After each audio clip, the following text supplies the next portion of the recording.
The future of the Preakness Stakes was in doubt. Many raised concerns about the big race after learning it was left out of a new horse racing series. But tonight, there's more clarity and optimism about this second jewel of the Triple Crown.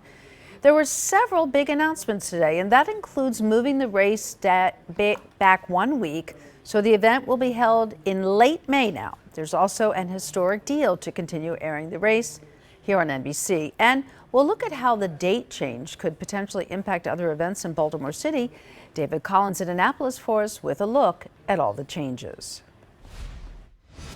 The new championship series is not in direct competition with the Preakness, and the new race day schedule leaves no excuse for Derby horses not to compete in the Preakness. Preakness can and will remain the second jewel of the Triple Crown, and nothing will change that. If you want to win the Triple Crown, we'll see you in Baltimore. Governor Moore doubling down on Maryland's horse racing future. His reassurances coming days after Churchill Downs and the New York Racing Association announced a new thoroughbred championship series of 6 racing venues that does not include Pimlico. The Jockey Club does not consider the new venue competition. The majority of that series races are actually in the summer and the fall. Asked whether the new championship series was intended to replace the Triple Crown, NYRA President David O'Rourke told the Pollock Report, quote, "This is in no way at all touching the Triple Crown. This builds on top of the Triple Crown or alongside it. We don't change anything with that. I still see the Triple Crown as one of the biggest, rarest things in sports."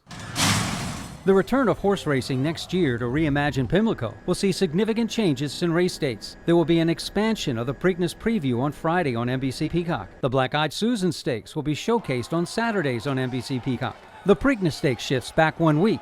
It will now be held 3 weeks after the Kentucky Derby on Sundays and carried by NBC Sports. The network will also cover the Maryland Millions race. 3 weeks after the Derby, now more horses are going to have the opportunity to heel and come here. We're doing it on a Sunday, so now it's an entire weekend celebration. The business community supports the changes, the state's purchase of the intellectual property rights, and the multi-million-dollar investment in Pimlico. It now opens new opportunities for tourism, hospitality, partnership, and investment. In the coming weeks, the Maryland Jockey Club will provide an update on construction at Pimlico and unveil new branding. Reporting from Annapolis, David Collins, WBAL-TV 11 News.